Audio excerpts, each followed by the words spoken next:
The gaming industry has had a long history with military shooters allowing players to experience what it's like to be a part of an elite team of highly trained operatives on missions without the real threat of getting killed. There's been a lot of pushback recently on military shooters, but one series that's been a fond memory for a lot of PS2 players is SOCOM.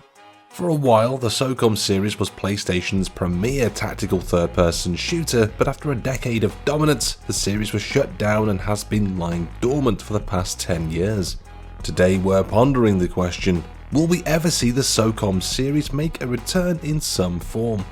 Before then though, if you could Alpha R Beta and Delta R Charlie, we promise not to call you a ditty bopper. That's right, we know how to Google stuff about the military. Slap like, unless you have a major malfunction. Is that enough man points for one video? Please don't make us do any more push-ups, our little wrists, they ache. Mother, fetch the moisturizer. SOCOM US Navy SEALs is a tactical third-person shooter series that ran from 2002 to 2011, featuring 10 games across the PS2, PSP and PS3.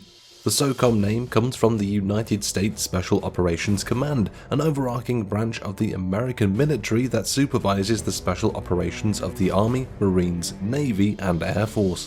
From the name alone, you can probably guess which force SOCOM US Navy SEALs focuses on.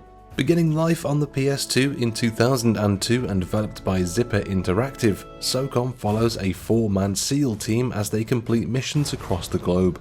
You play as a guy with the codename Kahuna, so it's the best game ever made, clearly. Between missions, players can change their loadout with different weapons and equipment to best suit the mission at hand, and with multiple difficulties and ratings to unlock, there was plenty of replay value across the game's 12 missions. Far from just being a simplistic military shooter though, in a similar vein to the Call of Duty and Medal of Honors of the world, SOCOM allows you to command your squad to complete missions. Split into Alpha and Bravo, you can command your units or teams independently, meaning Bravo team can defend an objective while you as Alpha can push forward and flank enemy positions. On top of that, SOCOM blazed a bit of a trail for the PS2 as it was one of the first games to feature online play, with players picking between playing as SEALs or terrorists. This was before the advent of services like Xbox Live and the PlayStation Network, making it a real landmark feature that became a defining staple of the series going forward. There was also a USB headset that allowed you to bark orders at your AI squad mates, which is certainly noteworthy. Voice commands were typically seen as gimmicky, especially back then, but to be the first to play around in the space makes SOCOM a rare breed. We vividly remember being little squeakers and shouting at our televisions. Can't tell if the soldiers didn't respect us sounding like helium-infused Pokemon or if the technology wasn't that good yet, but we digress. Zipper would go on to develop SOCOM 2 and 3, which released in 2003 and 2005 respectively. Both games would come to offer features that have since become commonplace, with SOCOM 2 introducing friends lists and clan rosters to allow players to properly play together across matches, while SOCOM 3 introduced purchasable DLC maps from the first 2 games, something that other games would soon follow on from as the industry pushed towards the PS3 and Xbox 360 era. In 2005, the SOCOM series branched out to the PSP with the Fireteam Bravo series, a trilogy of PSP games spanning 2005 to 2010. Naturally, the PSP's lack of second analog stick and triggers meant that the controls were switched to a lock-on system while retaining the same squad command aspects that the series became known for over the years. Tactical Strike, developed by Slant 6 Games, also launched on PSP in 2007 with a different approach to strategic gameplay, which saw you solely commanding your crew to kill terrorists. The most notable release during this period was SOCOM Combined Assault for the PS2 and Fireteam Bravo 2 for the PSP, which both launched in 2006. Both games featured crossover between the other, with players unlocking new features for each when linking them together.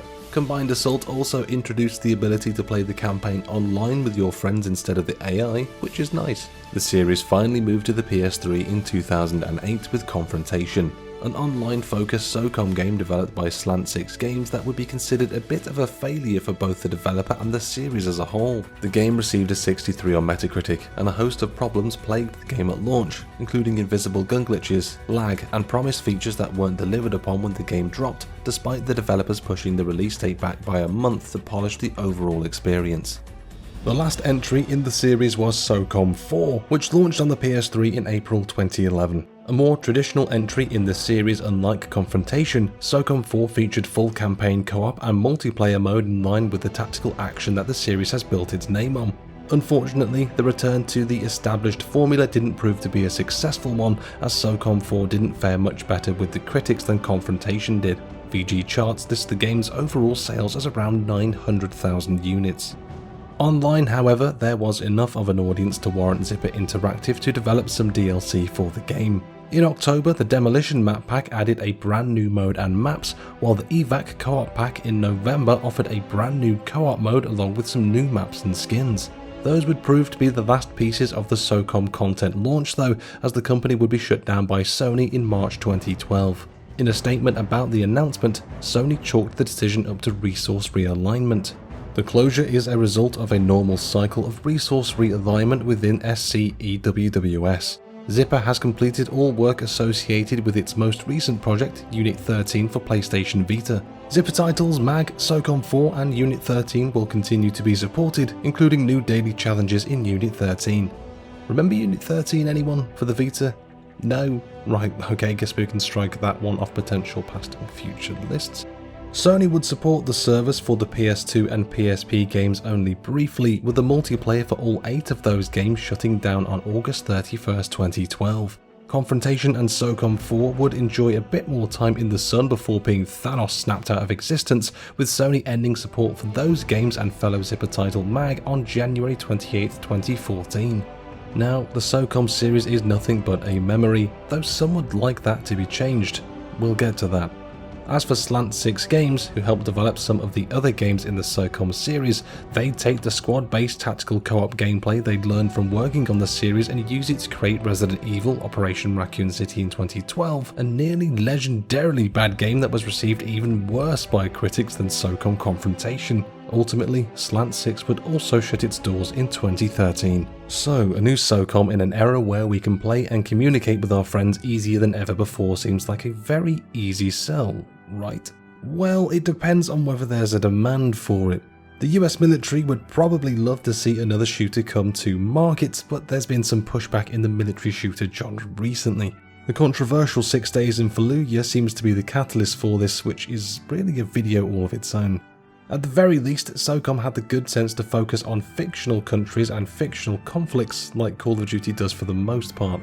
So long as SOCOM doesn't take a left field turn into referencing a real life war crime, it'd probably be fine. SOCOM games are more about the gameplay and communication instead of storyline anyway, so leaning into those aspects would allow the game to potentially sidestep controversy. There has been a very vocal contingent of SOCOM fans who have remained determined to keep the spirit of the game alive. The SOCOM community is a collection of players who operate on Discord and use emulators to play SOCOM, SOCOM 2 and Combined Assault online with like-minded players. The fact that a near 2-decade-old set of games can find a new lease on life on a new platform is absolutely astonishing, and it proves there are people out there who would love to see the series make a return. Considering that SOCOM is a Sony property, it would be a good move to see them release a new SOCOM, as it would help diversify their exclusives portfolio. Now, no disrespect to Sony, as clearly they've established a formula that works, but there's a lot of third-person narrative-focused adventure games in there. While still being third-person, a co-op shooter that focuses on realistic modern combat and player communication could be a decent addition to the PS5's roster of games. A model of that exact game has already been made in the form of Ghost Recon Wildlands and Breakpoint, which slots nicely into the emerging trend of live service games. The SOCOM series Pioneer DLC, which is probably not something to be proud of here, with its additional map packs on the PS2, so a live service co-op game which adds new maps and co-op missions periodically could be a real winner for the PlayStation. Days Gone creative director John Garvin even said he would be willing to make a new SOCOM game, though his version would be single player and story focused. SOCOM is arguably one of the most iconic military shooters ever made, so it's shocking to see that there's been no real attempts to revive the series in the past 10 years. At the very least, there's no shortage of similar games out there that can fill the game's gap in the market, but the announcement of a new SOCOM game would likely blow everything else out of the water. And there you have it, our video on the past and future of the SOCOM series. As ever, we now pass the question on to you. Would you like to see the series make a comeback? Did you play the games in the past? Let us know, sign off in the comments down below. If you enjoyed the video, please give it a like, hit that subscribe button and tap the notification bell so you don't miss any new videos. They'll appear all straight in your inbox, and between all three of those, completely free to do so. If you did enjoy the video, we do hope to see you in the next one, but until then, caw-caw.